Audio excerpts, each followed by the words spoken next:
আমরা যারা এখানে আছি প্রত্যেকেই গত বছর মালয়েশিয়াতে আসার জন্য টাকা জমা দিয়েছিলাম, পাসপোর্ট জমা দিয়েছিলাম।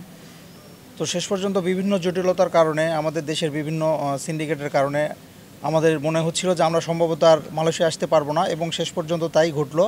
মালয়েশিয়া কোনো ফ্রি ভিসা বলতে কোনো ভিসা নাই, এগুলা এই ধরনের কোনো ডিপার্টমেন্ট নেই। কিন্তু আমি এখন পর্যন্ত জানি না যে কোন শাখাটায় কোন ডিপার্টমেন্টটা আছে ফ্রি ভিসা বলতে একটা সেক্টর। এইগুলো বলে বাংলাদেশ থেকে যে ট্যুরিস্টের লোকগুলো আনতেছে, হস্তমস্ত করতেছে, এতে বাংলাদেশের যে কত মানহানি ক্ষতি হচ্ছে। 31শে মে তারা সম্পূর্ণ শ্রমিক নেওয়া বন্ধ করে দেয় এবং আমরা আর মালয়েশিয়া আসতে পারি না। তারপর থেকে আমরা বিভিন্নভাবে ভোগান্তির শিকার হই। তো শেষ পর্যন্ত আমাদের প্রধান উপদেষ্টা সাহেব, তারপরে আমাদের আসিফ নজরুল স্যার, ইনাদের মাধ্যমে কাজটি আমরা জানতে পারি যে আমাদের নিয়ে যাওয়ার প্রসেসটি শুরু করতে যাচ্ছে বোয়েসেল। তো তারপর থেকে বোয়েসেলের যা ঊর্ধ্বতন কর্মকর্তা কর্মচারী যারা আছেন তারা আসলে অক্লান্ত পরিশ্রম করেছেন আমাদের জন্য, আমরা আসলে দেখেছি। এবং টাকার যে বিষয়টা সেটা হচ্ছে আমরা প্রত্যেকে 4 থেকে 5 লক্ষ টাকা অলরেডি ধরা খেয়েছি। তো তারপরে বোয়েসেল থেকে আমাদেরকে জানানো হলো যে আমাদের লাগবে 1,62,500 টাকা।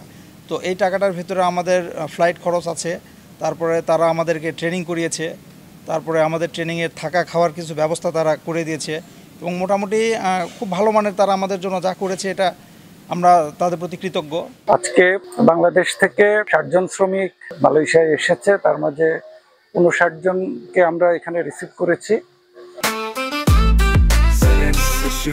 জেনেক্সে শিফট করো, লাইফকে লিফট করো।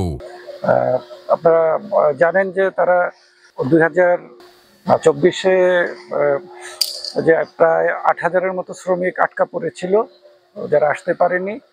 তাদের মালয়েশিয়ায় পুনরায় তাদের কর্মসংস্থানের ব্যবস্থার উদ্যোগ নিয়েছিল বর্তমান সরকার। সেটার একটা সফল পরিসমাপ্তি মনে হচ্ছে যে প্রথম ব্যাচ আজকে আসতে পেরেছে। তা আমরা অত্যন্ত আনন্দিত। আমাদের বাংলাদেশ সরকার, প্রবাসী কল্যাণ মন্ত্রণালয়, মাননীয় উপদেষ্টা, সিনিয়র সচিব মহোদয় সহ সবাই অক্লান্ত পরিশ্রম করেছেন। আমি মালয়েশিয়ান সরকারকে ধন্যবাদ জানাই তাদেরকে পুনরায় এখানে সুযোগ দেওয়ার জন্য। বিশেষ করে এখানে স্বরাষ্ট্র মন্ত্রণালয়, মানব সম্পদ মন্ত্রণালয়, তারা যথেষ্ট উদারতা দেখিয়েছে, কিন্তু সবচেয়ে বেশি আমাদেরকে সহায়তা করেছে অথবা মূল প্রক্রিয়াটাই যারা ফ্যাসিলিটেট করেছে তাদের মধ্যে অন্যতম হলো ক্ল্যাব কনস্ট্রাকশন লেবার মালয়েশিয়া, যার সিইও এখানে উপস্থিত আছেন।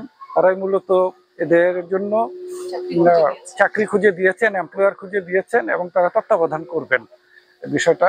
আমরা আশা করি এই শ্রমিকরা তাদের উপযুক্ত চাকরি এখানে পাবে, যে চাকরির জন্য তারা এসেছে।